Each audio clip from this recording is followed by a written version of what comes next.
Hello, and welcome back to HEMA Fight Breakdowns. Today I want to talk about the slice. So for those who don't know, Lichtenauer says that there are three ways to harm a person with a longsword. The first is the hew, which is the cut. The second is the thrust, or the stab. And the third is the slice. Now, in order to understand a slice, we have to talk at least a little bit about the basics of cutting mechanics. If you take a longsword and you swing it and you hit them with the edge, basically the momentum and the percussive force of the edge striking the target will kind of split the object open, and that momentum will drive through. And depending on the mechanics of the blade and the mechanics of your own edge alignment and your ability to continue that momentum, it'll go straight to the target.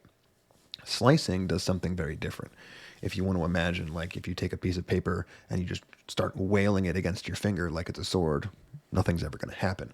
But if you take that piece of paper, hold it against your finger, and then drag it, you're going to get a paper cut. That's because slices use a very different principle of physics, I guess or in this case, friction, to produce damage. And that is when you place a sharp edge against a person that's made out of metal, which is obviously harder than their skin, and you drag it, what happens is that the natural friction that is created by that object dragging along your skin acts as a kind of force that mimics the kind of force that would be happening when you would say hit an object with another object, in this case the sword. The reason we're talking about this is that because in order to have a proper slice, there are a couple of mechanical things that need to exist in order for it to be a real slice. Sometimes people, I think, wrongly believe that slicing is very easy to do with a sword. And in some cases, they also think that it's far too hard to do with a sword. And so what we're going to do is we're going to watch this exchange.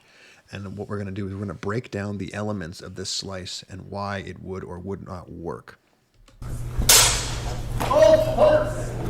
So, as you saw here, there was basically a bind in the middle in which nobody really got hit. The swords got in each other's way and no proper cut happened. The percussive force didn't make it through. But what then happened is that the fighter on the right here started pulling their guard away, and they released the pressure on the middle of the bind. What this allowed the person on the left to do is put even more pressure onto the contact they were already making and start physically pushing their opponent's head to the side. In the act of doing so, they also draw the blade. Well, in this case, you should have drawn the blade, but draw the blade across their face and push them out of the way. So the question is, does this work? Well, there's a problem. There are two components to a slice that make it work. The first is the positive pressure, which we saw here in the act of physically pushing the person's head. Obviously, that's probably even more positive pressure than is needed. But what this slice lacked was the second half, and that is the drawing motion. So imagine for a second that we go back to the paper example, and you put that paper against your hand, and you push as hard as you can. And again, imagine that the paper can't crumple for whatever reason. And then you only move it a little bit. Are you going to get a paper cut?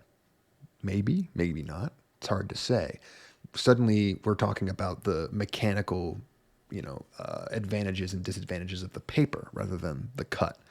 But if you take that same piece of paper and you don't push very hard, even just its own weight against, and you drag it, the length that you drag it is going to be proportional to the depth that your cut has, your paper cut has. So I would say that that's indicative of how important that draw motion is to the process of performing a slice. Now, there's other things to consider. One is that when we're doing HEMA, obviously we're using floppy swords.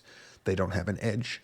And I think far more importantly, we're wearing protective equipment that often sticks to a blade in a way that's unnatural.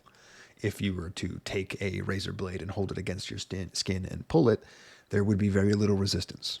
You would be able to cut your skin fairly easily. But if you take that same razor blade, put it against your skin, and push in, the amount of force that you'd have to push is extremely disproportionate to the amount you had to do to just slice. I think what people often don't appreciate is that in a tournament, it's often this physical show of force and applied pressure that makes people realize that a slice happened. But oftentimes, it's this exact same thing that causes the sword to get stuck on a piece of gear. And when you're trying to draw your cut, you instead move the gear rather than move your sword. So why bring this up? Slices do not get called a lot in tournaments, and for good reason. It's impossible to see whether or not someone has applied more pressure than they were at the beginning. If we go back and watch this again from the point where the sword touches the opponent's face, it's impossible to tell when the force is suddenly being applied. You can't tell in any of these frames how hard this person is pushing on their sword. The only reason you can tell later is because they end up pushing hard enough to physically move the other person.